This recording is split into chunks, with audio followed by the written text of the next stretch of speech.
नमस्कार मित्रों, माँ परमेश्वरी कृपा चैनल में आप सभी का स्वागत है, अभिनंदन है।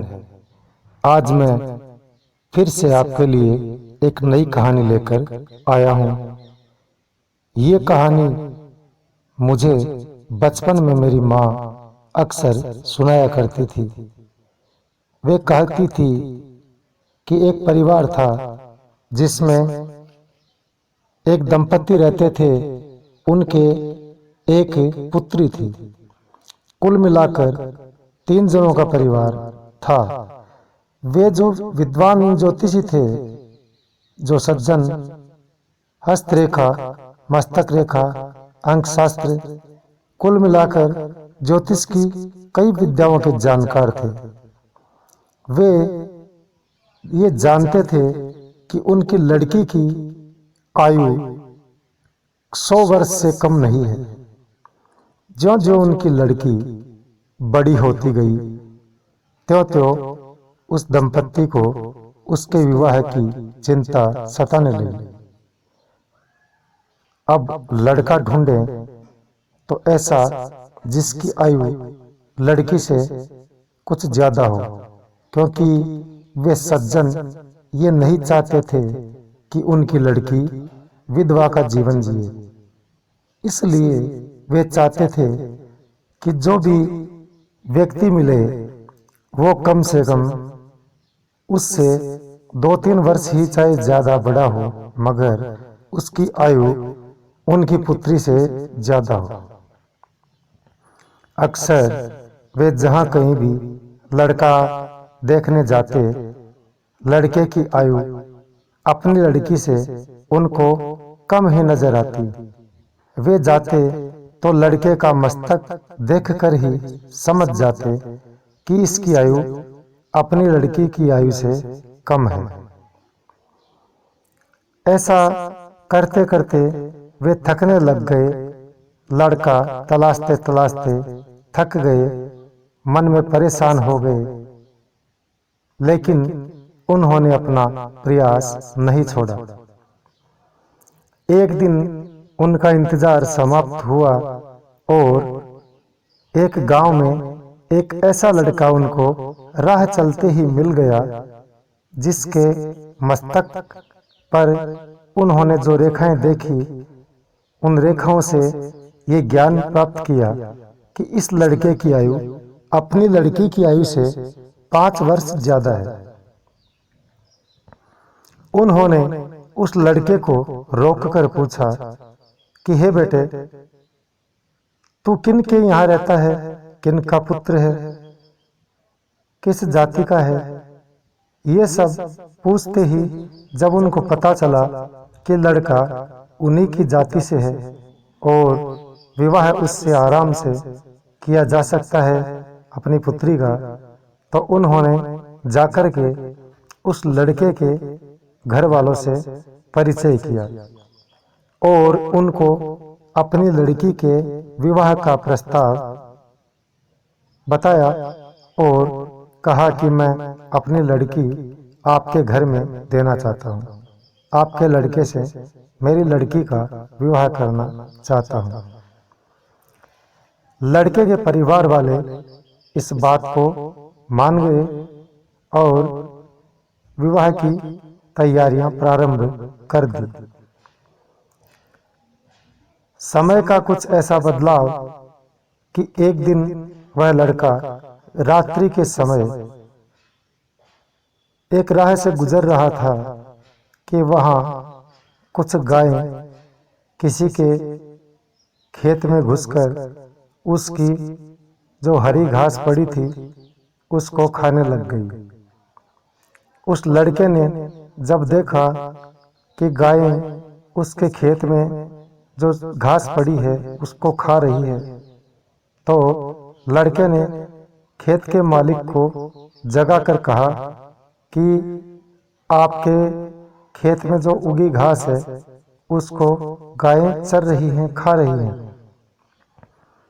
खेत का मालिक बाहर आया और उसने उन गायों को लाठियों से पीटा।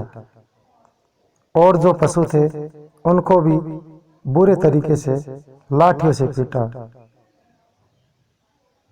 ये सब वह लड़का भी देख रहा था और इस काम में उसकी भागीदारी भी पूरी थी। ये किस्सा यहीं समाप्त हो गया और जब विवाह नजदीक आने लगा उस लड़के का, तो शगुन लेकर जब लड़की के पिता उसके यहाँ पहुंचे तो अचानक से जब उस लड़के के तिलक करने लगे तो पता चला कि उसके मस्तक की जो रेखाएं हैं उस पर कुछ निशान ऐसे बन गए जिससे ये ज्ञात होता है कि लड़का अब बहुत जल्द मरने वाला है। कहाँ तो उसकी आयु उस लड़की से ज्यादा थी और कहाँ उसकी आयु अचानक आधी हो गई। उस ज्योतिषी ने सोचा कि अचानक ऐसा क्या हुआ जिसकी वजह से इसकी आयु क्षीण हो गई, कम हो गई। उनके माथे पर चिंता की लकीरें साफ नजर आने लगी। उन्होंने कहा कि हे बेटे, तू ये बता कि तुमने इन 3-4 रोज में कोई ऐसा कार्य किया जिसको हम पाप कह सकते हैं। तो लड़के ने कहा कि मैंने ऐसा कोई कार्य नहीं किया। हाँ, रात को खेत की तरफ से गुजर रहा था तो देखा था कि किसी के खेत में गायें और कुछ पशु घास चर रहे थे। मैंने खेत के मालिक को जगा कर ये बात बताई तो उसने उन पशुओं को, उन गायों को खूब पीटा लाठियों से, जिसकी वजह से 2-3 जानवरों के काफी गंभीर चोटें भी आई। तब उस ज्योतिषी सज्जन ने कहा कि मैं अपनी लड़की का विवाह तुम्हारे साथ नहीं कर सकता। गांव के लोग वहां एकत्र हो गए। सब ने काफी मान मन्नतें की, मगर वे ज्योतिषी सज्जन लड़की के पिता टस से मस न हुए और अपनी बात पर अडिग रहे। उन्होंने कहा, इस लड़के से मैं अपनी पुत्री का विवाह तभी करूंगा जब ये लड़का मेरे कहे अनुसार एक काम कर दे। तब सबने पूछा कि वह काम क्या है। तो उन विद्वान सज्जन ने कहा कि एक सूखे बांस की लकड़ी लाओ। पास में खड़े एक लड़के ने उनको एक बांस की लकड़ी लाकर दी। उन्होंने कहा कि ये बांस की लकड़ी जिस दिन हरी हो जाए तब आ जाना वापिस। मैं अपनी लड़की का विवाह तुमसे सहर्ष कर दूंगा आराम से। अब सारा गांव के जो लोग शगुन के वक्त खड़े थे, उन्होंने सोचा कि अब तो ये काम कभी नहीं होने वाला है। जो बांस की लकड़ी काट दी जाती है और सूख जाती है, वो फिर से कभी हरी नहीं होती। ये बात सभी जानते थे, मगर कोई क्या करता। तब लड़के ने ये कहा कि मैं आपकी शर्त को मानने के लिए तैयार हूं। दुखी मन से वह लड़का भी लाठी लेकर के वहां से चल दिया और ये जानता था कि ये काम कभी होगा नहीं, मगर इस गांव में इस बेइज्जती से रहने से अच्छा है कि कम से कम कहीं और जाकर के रहे। जब लड़का उस बांस की लकड़ी को लेकर चल दिया तो रास्ते में शाम होने को आई। गांव से काफी दूर निकलने के बाद उसे एक टीला दिखाई दिया। उस रेत के टीले पर जाकर के वह लड़का दुखी मन से बैठ गया। रात होने को आई। धीरे धीरे अंधेरा घोर हो गया और वह लड़का सुस्ताने लगा, उसको थोड़ी नींद सी आने लग गई। तब उसको अचानक कुछ धीमी आवाजें सुनाई दी। वह गौर करके सुनने लगा तो पता चला कि उस टीले के दूसरे छोर में कुछ चोर बैठे हैं जो यह योजना बना रहे हैं कि जब रात ज्यादा हो जाएगी तब हम इस गांव में कुछ जगहों पर आग लगा देंगे। लोग आग को बुझाने में लग जाएंगे और हम लोग आराम से चोरी कर लेंगे। ये बात जब उस लड़के के कानों में पड़ी तो वह चिंताग्रस्त हो गया और मन ही मन सोचने लगा कि अब क्या किया जाए। ये गांव अपरिचित लोगों का है। किसी के घर में जाकर अगर मैं इस बात को बताऊंगा तो मेरा कौन विश्वास करेगा। अंततः रात्रि को सोचते सोचते उसने ये निर्णय लिया कि क्यों न मैं इन चोरों की ही हत्या कर देता हूं, क्योंकि मेरा विवाह अब कभी नहीं होगा। न बांस उगेगा और न मेरा विवाह होगा। वह रात्रि का इंतजार करते करते थोड़ा थोड़ा सुस्त आने लगा, मगर वह सोया नहीं। रात्रि के तीसरे प्रहर में उसने सोचा कि जांच किया जाए, कर ये देखा जाए कि वे चोर जाग रहे हैं कि सो गए। उसने देखा तो चोरों को नींद आ रही थी। उनकी योजना कुछ बाद की थी और जाकर उसने देखा तो उनके पास 2 तलवारें पड़ी थी और कुछ हथियार थे। उस लड़के ने एक तलवार मियान से निकाली और उन दोनों चोरों को नींद में ही समाप्त कर दिया। उनकी गर्दन पर तलवार का प्रहार किया और उनकी गर्दन को शरीर से अलग कर दिया। दुखी मन से फिर जाकर के वह लड़का वहीं एक जगह बैठ गया। सुबह हो गई। गांव के कुछ लोगों ने जब ये दृश्य देखा कि एक लड़का बैठा है और 2 व्यक्ति खून से लथपथ कटे पड़े हैं, तो वे उस लड़के के पास आए और पूछा कि भाई ये क्या माजरा है। लड़के ने कहा कि ये चोर थे और इस गांव को आग लगा करके चोरी करने वाले थे। मैंने इनकी हत्या कर दी। आप चाहें मुझे वो सजा दिला सकते हैं।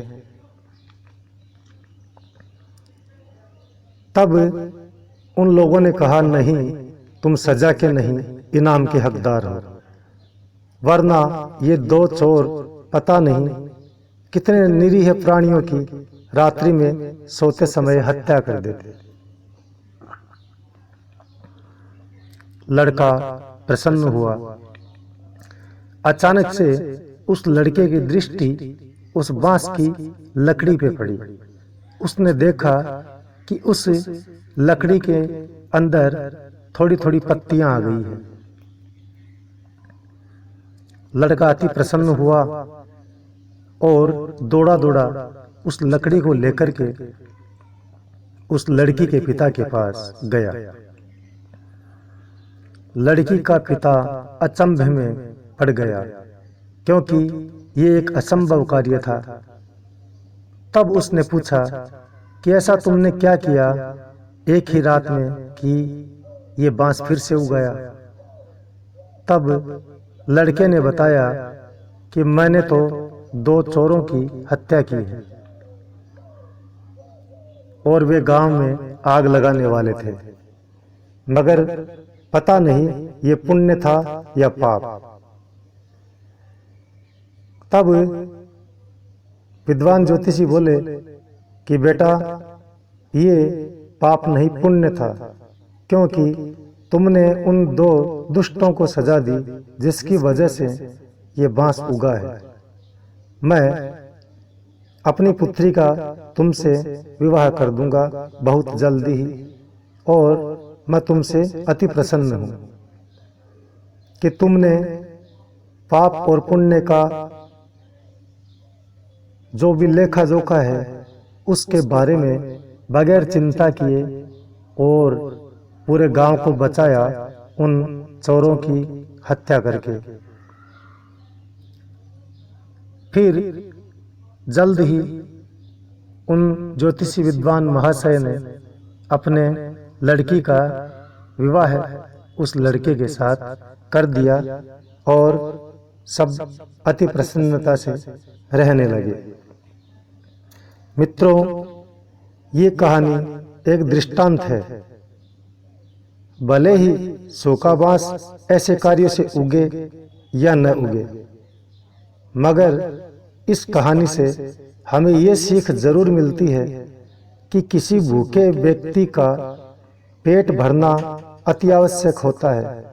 अगर वह भूखा प्राणी कहीं और जगह भी पेट भरता हो और हम किसी न किसी कारण से उसका जो भी पेट भरने का सामान है, वस्तु, खाद्य पदार्थ या कोई पशु का कोई घास, अगर हमारी वजह से वो छिन जाता है, एक भूखे प्राणी का भोजन जो किसी दूसरे की वजह से उसको मिलता हो, और हम अपने निकृष्ट और अधम कर्मों की वजह से, सोच की वजह से या गलती की वजह से या भूल से उस व्यक्ति का भोजन छीन लेते हैं, तो वो पाप की श्रेणी में आता है, भले ही हमें इस बात का ज्ञान हो या न हो।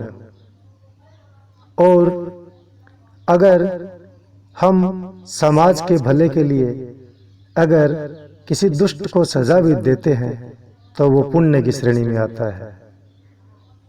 इस कहानी का यही मतलब है, भले ही ये सत्य कथा हो या न हो, पर इससे हमें सीख यही मिलती है कि पाप और पुण्य ये समय के ऊपर निर्भर करता है। एक जवान सीमा पर किसी की हत्या करता है, किसी दूसरे दुश्मन सैनिक की, तो उसे परमवीर चक्र मिलता है। और अगर वही व्यक्ति समाज में आकर के किसी की हत्या कर दे तो उसे सजाए मौत मिलती है। हत्या दोनों जगह होती है, वहां भी सीमा पर और यहाँ भी समाज में, मगर जो देश के लिए, देशवासियों के लिए हत्या करता है उसको इनाम मिलता है, और जो देशवासियों की, समाज के लोगों की हत्या करता है उसको फांसी की सजाए मौत मिलती है। इसी के साथ मैं अपनी वाणी को विराम देता हूँ। आप सभी स्वस्थ रहें, सुखी रहें, ऐसी मैं कामना करता हूँ। जय भारत, जय हिंद, प्रणाम।